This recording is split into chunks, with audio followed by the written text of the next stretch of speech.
Assalamualaikum warahmatullahi wabarakatuh. Kepada yang terhormat Bapak Domerda Nurul Yakin Al-Rumdoni serta pengampu mata kuliah Administrasi Peradilan Indonesia dan Praktik Peradilan. Nama saya Nihayatun Nikmah, NIM 1261012128 dari kelas S6D. Di sini saya akan menjelaskan tentang kejurusitaaan dan eksekusi. Pertama, saya akan menjelaskan tentang kejurusitaaan.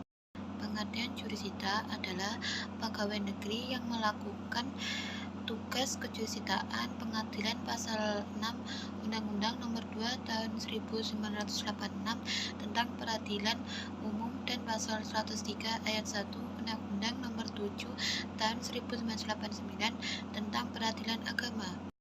Selanjutnya, dasar hukum jurusita itu adalah ditemukan dalam peraturan lama, yaitu RO atau Susunan Kehakiman dan Kebijaksanaan Mengadili, yakni pada bab 7 jurusita adalah pejabat umum. Tugas dan tanggung jawab jurusita.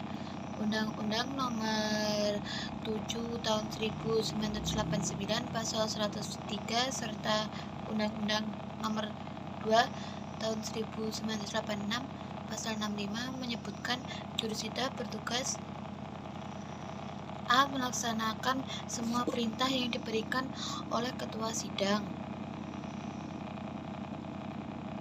B. Melakukan penyitaan atas perintah ketua pengadilan.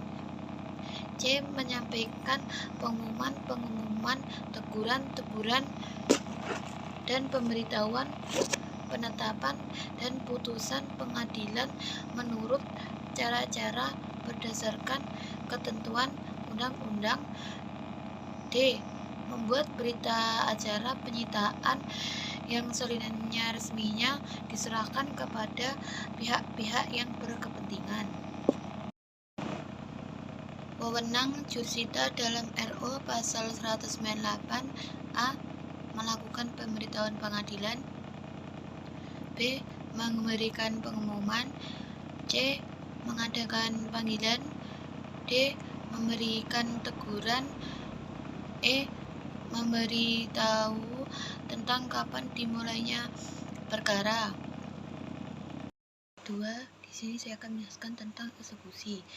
Eksekusi pengertiannya merupakan pelaksanaan putusan yang telah mempunyai kekuatan hukum tetap atau pasti, atau putusan tersebut telah final karena tidak ada upaya hukum dari pihak lawan perkara, sehingga yang dieksekusi dapat berupa putusan pengadilan negeri, pengadilan tinggi, kasasi, dan atau peninjauan kembali.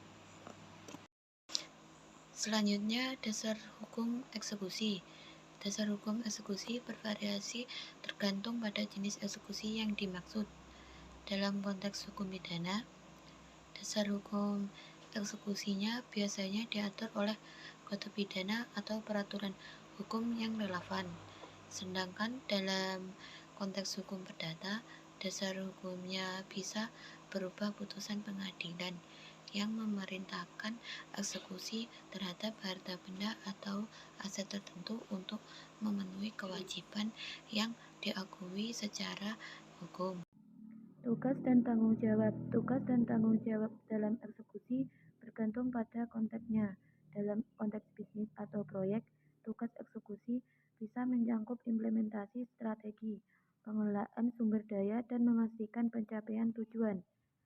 Tanggung jawabnya termasuk memimpin tim, memantau kemajuan, dan menyelesaikan masalah yang muncul selama pelaksanaan. Wewenang eksekusi. Wewenang eksekusi umumnya diberikan kepada pihak yang berwenang untuk melaksanakan keputusan atau perintah tertentu. Dalam konteks hukum, wewenang eksekusi bisa diberikan kepada lembaga penegak hukum, seperti kepolisian atau petugas penjara, untuk melaksanakan eksekusi dalam kasus pidana. Di sisi lain, dalam kasus perdata, wewenang eksekusi biasanya diberikan kepada penuntut atau pihak yang memperoleh putusan pengadilan untuk mengeksekusi hukuman atau putusan perdata. Baik, itu tadi penjelasan materi dari saya mengenai kejurusitaaan dan eksekusi. Ada kurang lebihnya, saya mohon maaf. Wassalamualaikum warahmatullahi wabarakatuh.